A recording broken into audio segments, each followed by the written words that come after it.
제가 대학교 다닐 때 굉장히 친하게 지냈던 친구 중에 한 명이 원래 그 바둑이라는 친구였어요. 그러니까 아마추어로 하는 게 아니라 프로 바둑 기사가 되려고 이렇게 바둑을 하다가 이제 중간에 그만두고 이제 대학에 이제 들어오게 됐는데요. 얘기를 들어보니까 그 바둑 프로 기사들은 그 중고등학교도 이렇게 다니지 않고 그냥 아침부터 기원 가가지고 바둑을 한다 그러더라고요. 바둑 책도 쓸 정도로 이렇게 바둑에 아주 일가견이 있는 친구였는데 그 친구가 이제 바둑을 그만두게 된 계기가 있어요. 같이 이제 바둑을 이렇게 배우면서 다니는데 거기에 이제 이창호 구단이라고 이세돌 같은 사람이죠. 지금 21번인가요? 국제대회에서 우승했던 그런 아주 천재적인 그 기사죠. 근데 자기랑 같이 이제 다녔어요. 근데 자기는 열심히 노력해가지고 그 이창호 구단, 그때는 이창호 구단이 아니었죠. 같이 이렇게 배우는 입장이었으니까 바둑을 두면 자기가 아무리 노력해도 진다는 거예요. 그래서 결심을 했어요. 야, 난 아무리 노력해도 이 바둑은 이제 내가 희망이 없구나 라고 이렇게 이제 생각을 하고 그거를 이제 그만두고 검정고시 시험을 봐가지고 연세대학교 철학과에 이제 이렇게 입학을 하게 됐어요. 근데 그 입학하기 전에 맨 마지막에 이제 교수님들이 면접 시험을 보잖아요. 그때 이제 이렇게 물어봤대요. 교수님이 너 왜 철학과에 올라 그러냐 이렇게 물어보니까 이 친구 대답이 내가 철학을 하면 잘할 수 있을 것 같아서 철학과에 오려고 합니다 이렇게 얘기를 했대요. 그러니까 면접하는 교수님이 이렇게 웃더래요. 이제 합격은 됐는데 왜 웃었냐면 그 교수님이 이제 가르치는 과목이 니체 철학을 가르치는데 그 니체가 한 말이에요. 사실 니체가 왜 철학했냐 그러니까 내가 철학하면 잘할 것 같아서 했다라고 이렇게 얘기를 했어요. 그렇게 된 이유가 그 친구가 이제 바그너였어요. 근데 바그너가 이제 음악의 천재적인 사람인데 바그너에 대한 열등감이 있었죠. 저렇게 이제 천재적으로 잘하는데 나는 음악을 그렇게 못하니까 음악으로 하면 안 되겠다.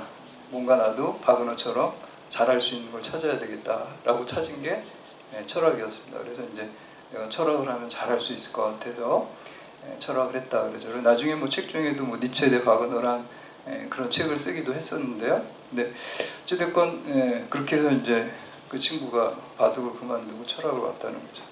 조훈현의 고수의 생각법이라는 그 책에 보면 바둑 둘 때 고수를 얘기하는 거잖아요. 그래서 고수를 이제 두 가지로 얘기를 하고 있어요. 그래서 높을 고 선수, 우리가 흔히 아는 바둑의 고수, 또 무술에서도 고수가 있죠. 아주 실력이 있고 뛰어난 사람들을 우리가 고수라고 이렇게 얘기를 합니다. 그런데 이제 또 그 하나님께서는 고수의 특징은 수를 미래를 이렇게 본다는 거예요. 상대방이 무슨 수를 쓰면 이렇게 하고 이렇게 해서 미래를 좀 예견하는 거예요. 그리고 그게 굉장히 잘 맞아 들어간 미래를 볼 수 있는 능력이 있는 사람은 이제 고수라고 그러죠. 어떻게 보면은 하나님께서는 절대 고수라고 얘기를 우리가 할 수가 있습니다. 전지하신 하나님이기 때문에. 반면에 우리 지금 기도하실 때도 박정철 교수님 우리 한 치 앞도 모르는 인간들이라고 우리가 얘기를 했는데 우리는 한 치 앞도 몰라요. 미래를 알 수가 없어요. 그러니까 하수예요. 인간은 절대 하수죠. 그러니까 절대 하수고 하나님 절대 고수죠. 그래서 이것을 이사야 55장 8절 9절에서는 이는 내 생각이 너희의 생각과 다르며 내 길이 너희의 길과 다름이니라. 하늘이 땅보다 높음 같이 내 길은 너희의 길보다 높으며 내 생각은 너희의 생각보다 높다. 하나님 고수라는 거예요. 우리 하수인 인간이 고수로 살 수 있는 비결은 하나님을 경외하고 하나님을 의지하고 하나님을 붙들고 살면 고수의 삶을 살아갈 수가 있다라는 것입니다. 이 고수의 또 다른 의미를 이제 얘기를 하는데 아까 이제 무술에서 고수가 있고요. 또 굳을고자 지킬 수자를 써서 굳게 지킨다. 우리가 뭐를 고수한다 그러죠. 그런 뜻이 고수에도 또 있다 그래요. 근데 가만히 생각해 보면 아까 앞에 있는 고수하고 이 고수하고 무관하지 않은 것 같아요. 우리가 실력이 있고 좀 미래를 내다볼 수 있으면은 우리 생명을 지키고 나의 명예를 지키고 또 내 가족과 국가를 지킬 수가 있어요. 우리가 실력이 있게 되면요. 바둑 두는 사람도 마찬가지죠. 자기가 바둑을 잘 두고 고수가 되면 자기의 명예를 지키고 또 상금도 지킬 수 있고 그 1등이라는 또 지위를 또 계속해서 지킬 수가 있는 것이죠. 그래서 실력이 있으면은 자기의 모든 것을 생명을 지키고 또 모든 것을 지킬 수가 있어요. 반면에 이 하수도 두 가지가 있어요. 하수는 말 그대로 이제 나들 그 하자에다가 손수자, 손이 났다. 실력이 없는 사람 하수라 그러죠. 제 친구 중에도 이제 별명이 하수라는 친구가 있었어요. 대학교 다닐 때. 당구 치다가 별명이 그렇게 붙었어요. 하도 가르쳐줘도 못하고 그래가지고 야, 너 하수다. 이렇게 이제 친구들이 당구를 못 쳐서 하수라 그랬는데 이제 우리가 그 친구가 어리석은 행동을 하거나 그런 걸 할 때 아, 하수 같은 짓을 한다. 뭐 이런 이제 농담 삼아 이렇게 어리석은 짓. 우리가 아무리 똑똑하고 잘났다고 하지만 인간이 하나님을 알지 못하고 인간의 욕망과 출세만을 따라가면 그것은 하수 같은 삶이 될 수밖에 없습니다. 왜 그렇습니까? 우리가 그런 끝은 결국 멸망과 죽음이기 때문입니다. 고수의 삶은, 성경은 고수의 삶을 얘기를 해주고 있어요. 고수의 삶은 간단합니다. 잠언에서 여호와 하나님을 경외하는 것이 지혜의 근본이라고 그랬어요. 그것이 고수의 삶을 사는 것입니다. 사도 바울은요, 십자가를 붙들었어요. 십자가를 붙드는 삶, 또 하나님의 말씀을 쫓아 청종하는 삶을 사는 것이 고수의 삶임을 말씀해주고 있습니다. 제가 어렸을 때, 초등학교 때 그 친구 아버님하고 장기를 이렇게 많이 뒀었어요. 그 집에 놀러 가서. 근데 그 아버님이 얘기하시는 게 지금도 기억나는 게, 장기 잘 두려면은 잘 두는 사람하고 계속 두면 잘 둔다. 못 두는 사람하고 두면은 실력이 늘지 않는다는 거예요. 그러니까 고수하고 자꾸 있고 고수하고 자꾸 둬야지 늘어난다는 거죠.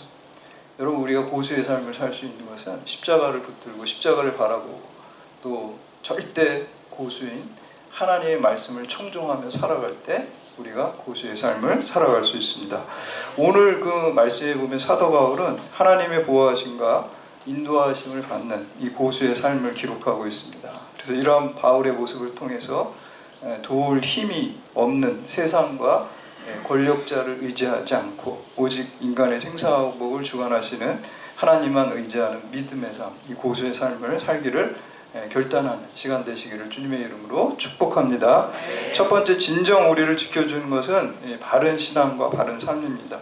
이 사도 바울이 예루살렘의 로마군 진영에 있는 감옥에 바울이 갇혀 있었죠. 근데 이제 우리가 함께 오늘 본문 읽었지만 바울을 죽이기 전까지는 내가 먹지도 마시지도 않겠다고 하는 그 암살단이 40명이나 됐어요. 그렇기 때문에 바울이 밖에 있는 것보다 로마 군대에 감옥에 있는 게 가장 안전한 거예요. 이 신의 한 수예요. 그러니까 하나님이 정말 기가 막히게 바울을 제일 안전한 곳에다가, 우리가 세상적인 관점으로 볼 때 감옥이라는 것은 저주받은 자리고 고난의 자리인 것 같은데, 하나님께서는 그 한 수를 둠으로써 가장 안전한 자리에다가, 보호하시는 자리에다가 우리를 두는 것을 볼 수가 있습니다. 우리 12절에서 13절 말씀 함께 봉독합니다. 시작.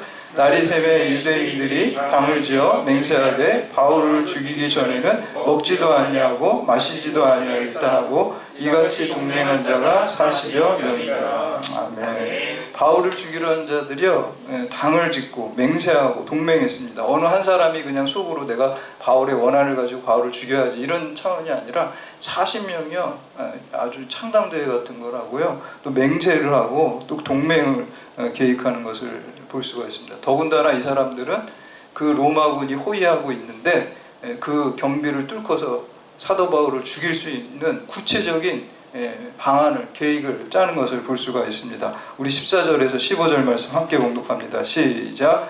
대제사장들과 장로들에게 가서 말하되 우리가 바울을 죽이기 전에는 아무것도 먹지 않기로 굳게 맹세하였으니 이제 너희는 그의 사실을 더 자세히 물어보려는 척하면서 공의와 함께 천부장에게 청하여 바울을 너희에게로 데리고 내려오게 하라. 우리는 그가 가까이 오기 전에 죽이기로 준비하였노라 하더니.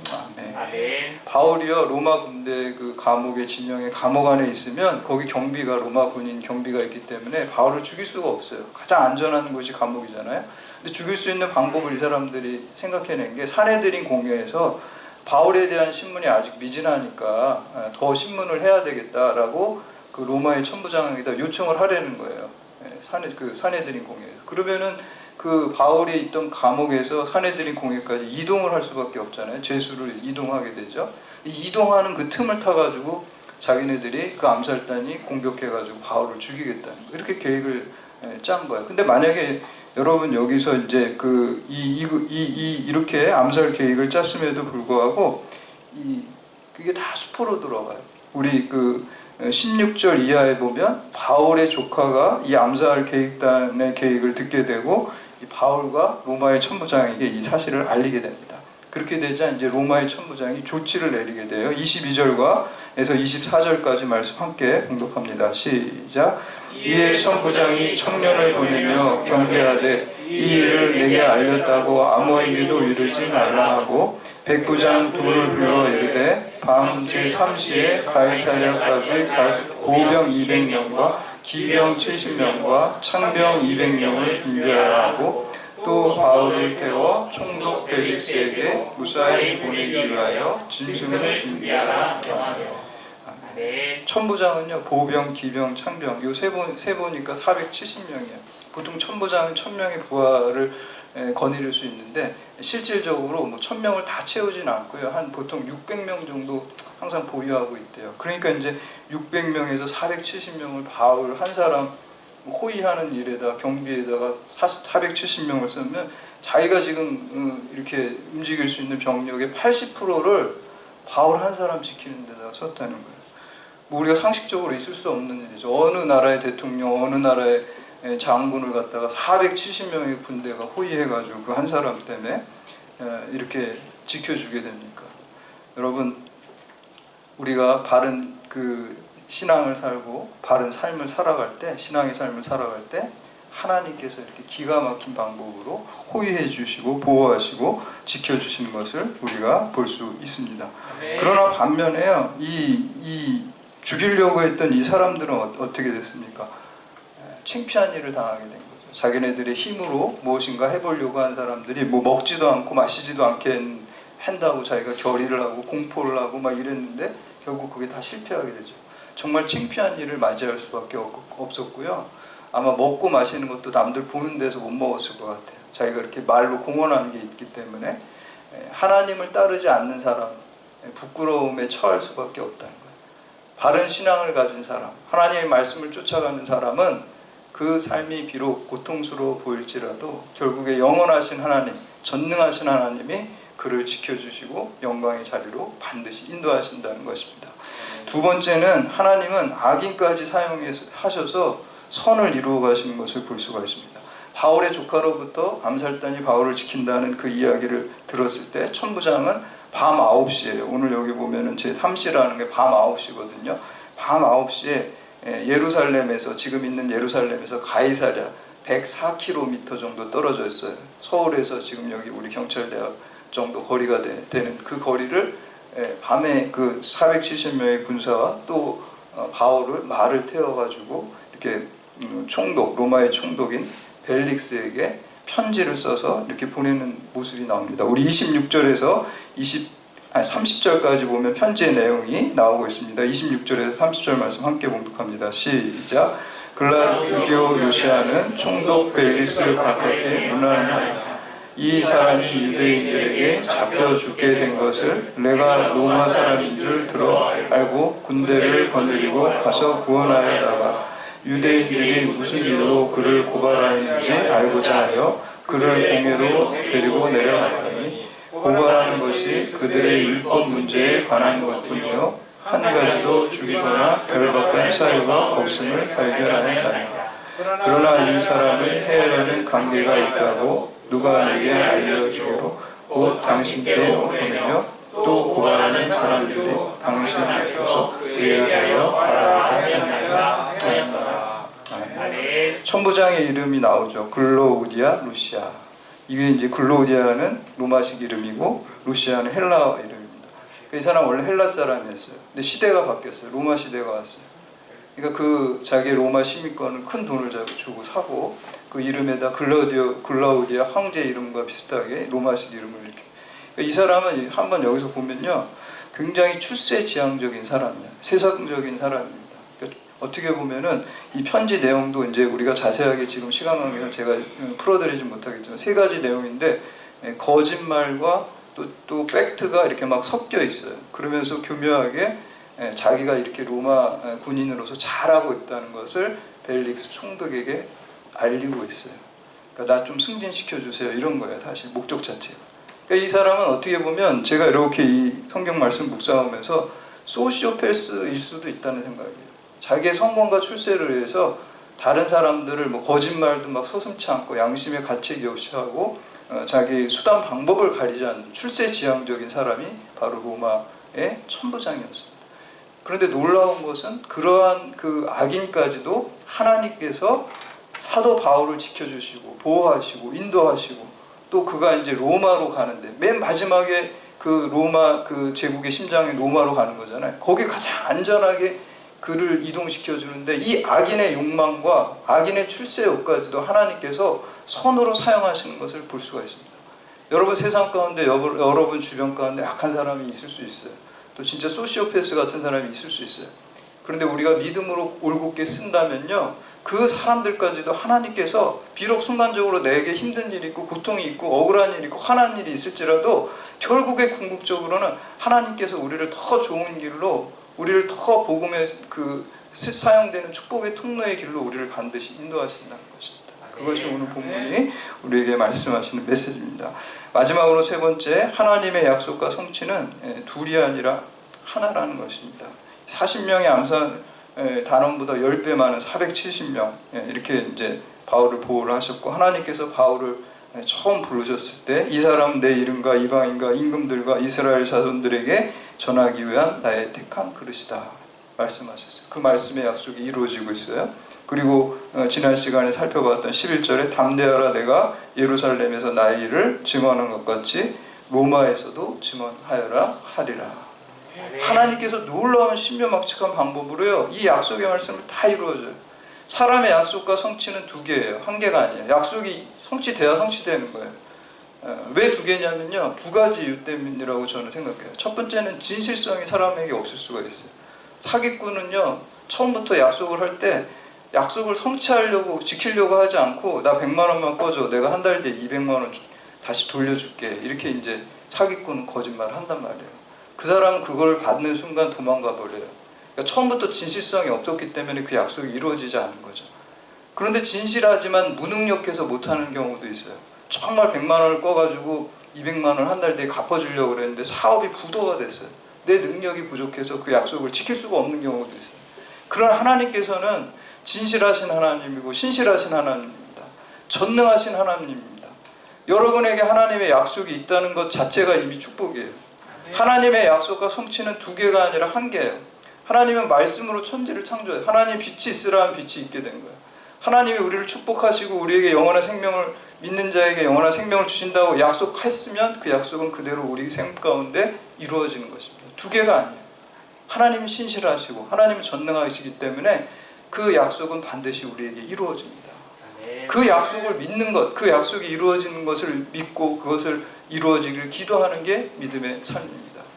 그래서 우리 그 에스겔서 33장 36절에 보면 나 여호와가 말하였으니 이루리라, 주 여호와께서 이같이 말씀하셨니다. 그래도 이스라엘 족속이 이같이 자기들에게 이루어지기를 내게 구하여야 할지라. 그래서 하나님이 다 하시지만 우리 성도가 해야 될 일은 그 약속이 반드시 이루어질 걸 믿어야 돼요. 소원해야 돼요. 그리고 그 약속이 이루어지기를 여러분이 기도해야 돼요. 기도할 때 하나님이 해주십니다. 왜 그렇게 하실까요? 우리가 기도 안 해도 해줄 수 있지만 하나님께서는 그 방법을 통해서 우리와 동역하시기를 기뻐하시기 때문입니다. 하나님이 일하신 다음에 나중에 이렇게 얘기해요. 하나님께서 네가 기도해서 이렇게 된 거야. 네 믿음이 너를 구원한 거야. 이렇게 말씀해 주시는 하나님임을 우리가 알 수 있습니다. 그래서 여러분, 우리가 기독교 신앙은 하나님께서 나에게 주신 약속을 믿는 거예요. 그 약속의 말씀이 성경 가운데 있습니다. 그 약속의 말씀을 믿고 그 약속을 주장하면서 소원하면서 또 기도할 때 하나님께서 우리를 통해서 사도 바울과 같이 놀라운 구원의 역사를 이루어가 천국과 영생과 또 우리가 고수의 삶, 하나님과 동행하는 삶이 가장 고수의 삶입니다. 비록 고통스러워 보일지라도 우리는 영원한 천국이 있는 것이고요.